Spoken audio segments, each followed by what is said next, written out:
कुछ समय पहले एक राजा हुआ करता था जिसके दरबार में एक नियम था। सच बोलना मना नहीं था, लेकिन जो भी सच बोलता वो जिंदा नहीं रहता था। धीरे धीरे एक ऐसा दिन आ गया कि वहाँ सिर्फ दो तरह के लोग बचे। एक तो वो जो डर के मारे कुछ नहीं बोलते, राजा जो कहता वही बात मान लेते। एक लोग वो बचे जो राजा कहता चाहे सच या झूठ उसे सच बनाकर वहाँ के लोग लोगों में बताते। अगर ये बात मैं आज की गोदी मीडिया पर फिट करूं तो 1% भी गलत नहीं बैठती। गोदी मीडिया, तुम ये मेलोडी खाओ।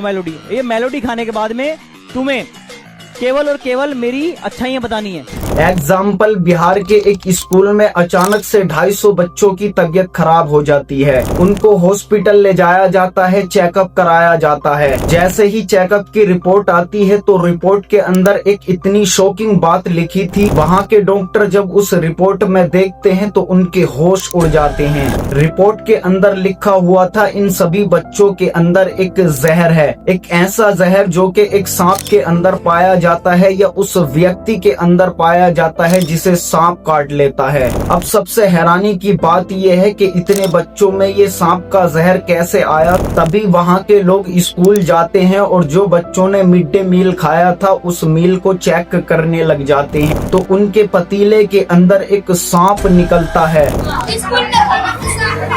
खा लिया खाना सब।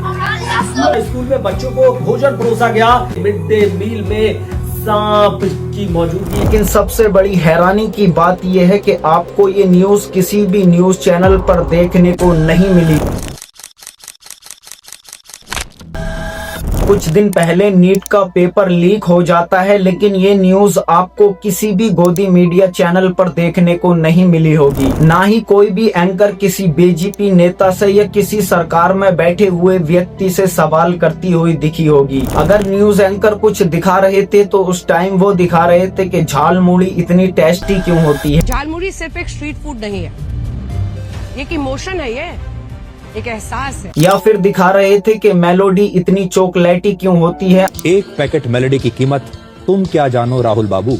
मेलोडी इतनी चॉकलेटी क्यों है? मेलोडी टॉफी इतनी चॉकलेटी थी। ये चाटने के मामले में इतने आगे जा चुके हैं कि इन्हें ये नहीं दिख रहा है देश के अंदर कितने रेप केस हो रहे हैं, कितने लोगों को मारा जा रहा है, कितने लोग भूखमरी से मर रहे हैं और कितने लोगों के साथ गलत हो रहा है। इन्हें सिर्फ ये मतलब है कि योगी का और मोदी का सीना कितना चौड़ा है। प्रधानमंत्री मोदी का सीना सलमान खान से भी 4 इंच चौड़ा है। अब आपको मिलवाते हैं योगी आदित्यनाथ के नाइस। 28 अप्रैल को अंजना ओम कश्यप एक वीडियो अपलोड करती हैं। डिबेट के अंदर ये कहती हैं कि जितने भी ये यूट्यूब टीचर हैं इन्हें जानना ना कौड़ी। यूट्यूब वाले स्टार टीचर्स जिनको कुछ जानना ना कौड़ी पैसे वसूलते हैं, छात्रों से वसूलते हैं। गोदी मीडिया इतनी क्यों चाटती है? सबसे पहले हमें ये समझना होगा ये जो न्यूज चैनल है इन्हें ऑन कौन करता है। तो इस स्क्रीन पर जो आप स्क्रीनशॉट देख रहे हैं लगभग 20 न्यूज चैनल है जिसे ऑन करती है रिलायंस इंडस्ट्रीज, यानी कि वही जो मुकेश अंबानी की इंडस्ट्रीज है, कंपनी है।